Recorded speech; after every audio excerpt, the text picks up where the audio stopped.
Hello, John. Let's read the question. And the question says a mass M attached to a horizontal spring excluding SHM with amplitude A1 when the mass M passed through its mean position, then a smaller mass small m is placed over it and both of them move together with amplitude A2.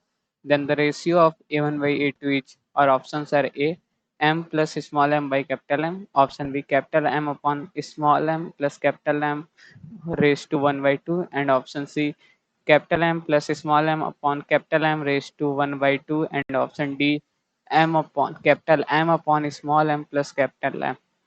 तो basically इस question को solve करने के लिए जो की concepts use होंगे वो हम लोग देख लेते हैं।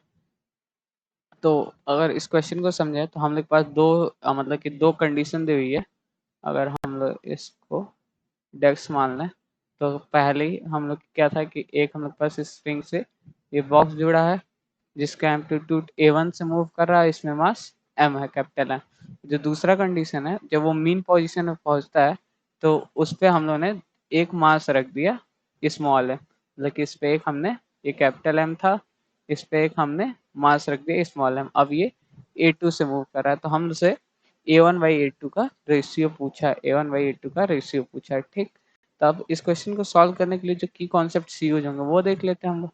की कॉन्सेप्ट्स, तो देखें अगर हम लोग की कॉन्सेप्ट्स की बात करें तो पहला हम लोग जानते हैं जो ओमेगा होता है एंगुलर मोमेंटम, वो ओमेगा इक्वल टू हो जाता है स्प्रिंग कांस्टेंट के अपॉन मास जो भी होता है मास के m हो जाता है। दूसरा, अगर एक्सटर्नल फोर्स जीरो हो तो हम लोग जो लीनियर मोमेंटम रहता है वो कंजर्व रहता है। दूसरा पॉइंट लिख लें, if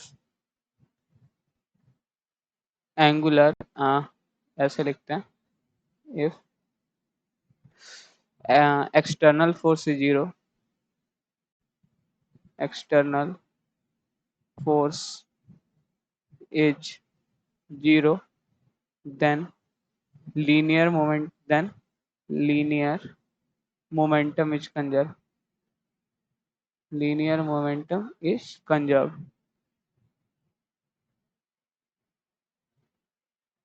Linear momentum is conserved.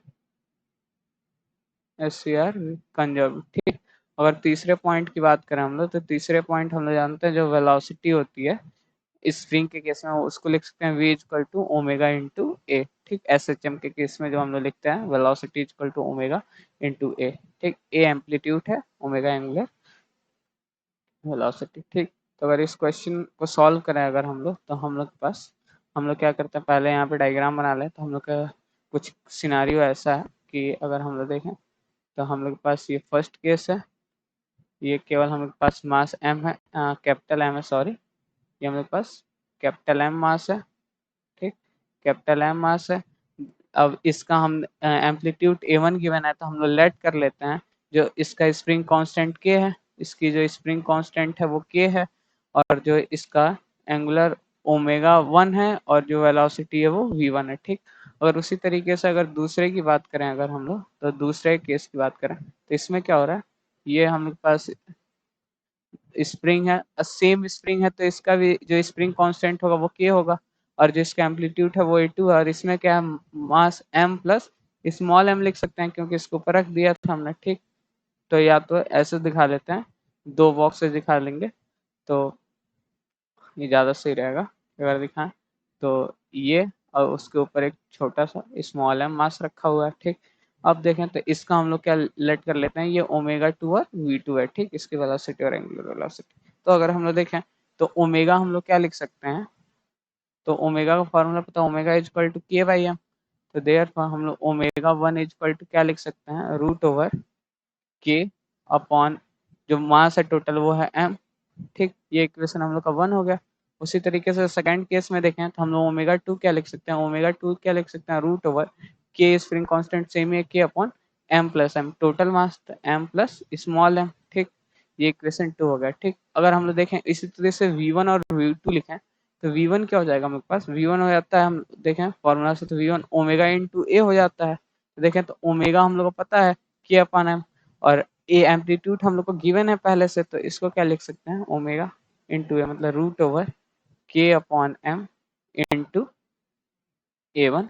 ठीक, ये इक्वेशन हम लोग का 3 हो गया। उसी तरीके से अगर V2 की बात करें तो वो क्या लिख सकते हैं, रूट ओवर के upon M plus small M into A2। ये हम लोग का इक्वेशन हो गया 4। ठीक, अब हम लोग के पास V1 हो गया। अब अगर देखें तो हम लोग क्या लिख सकते हैं, by conservation of linear momentum, क्योंकि कोई एक्सटर्नल फोर्स यहाँ पे लग नहीं रहा है, जो भी लग रहा है वो इंटरनल फोर्सेस की वजह से मूवमेंट या वेलोसिटी जो भी हो रही है, तो स्प्रिंग को। ठीक, तो यहाँ पे क्या लिख सकते हैं, by conservation of linear momentum, by conservation of linear momentum, linear momentum हम लोग क्या लिख सकते हैं, m1v1 is equal to m2v2। ठीक, तो अगर देखें तो हम लोग का m1 इनिशियल मास था हम लोग के पास कैपिटल M केवल, और वेलोसिटी हमने क्या लिखा है, इतनी थी a1 रूट ओवर के अपॉन m निकाला था। ठीक, इज इक्वल टू m2 क्या होगा हम लोग के पास, capital M plus small m, और वेलोसिटी हम लोग की इक्वेशन 4 से क्या आई थी, a2 into into into A2, हाँ इसको इंटू कर लेते हैं, ये इंटू A2 रूट ओवर के अपॉन M प्लस M, के upon M plus small m। तो यहाँ से देखें तो यहाँ से हम लोग क्या लिख सकते हैं, तो यहाँ से अगर देखें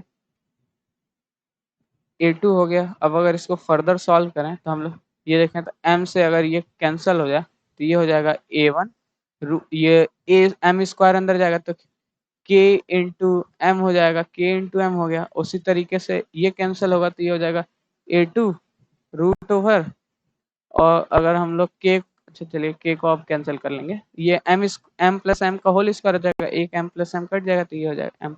अब यहाँ से रूट के को कैंसिल कर लेते हैं दोनों से, तो यहाँ से देखें तो A1/A2 क्या आ जाता है, A1/A2 जो आ जा रहा है वो हम लोग का आ जा रहा है रूट ओवर ये M plus M upon capital M. ठीक, ये हो गया हम लोग का। अब इसको अगर देखें तो इसको हम लोग ऐसे भी लिख सकते हैं, A1/A2 is equal to M plus small M upon capital M raise to 1/2, और हम लोग को यही रेशियो निकालना था A1/A2 का। ठीक, तो अगर हम लोग ऑप्शन मैच करें तो हम लोग का जो ऑप्शन देखें तो एम प्लस ये मैच नहीं कर रहा, एम प्लस ये भी मैच नहीं कर रहा है, M plus M upon cap ये मैच कर रहा है रेस टू 1/2, डी ऑप्शन भी मैच नहीं कर रहा। So the final answer is option D. Hope you understand it well. All the best, thank you.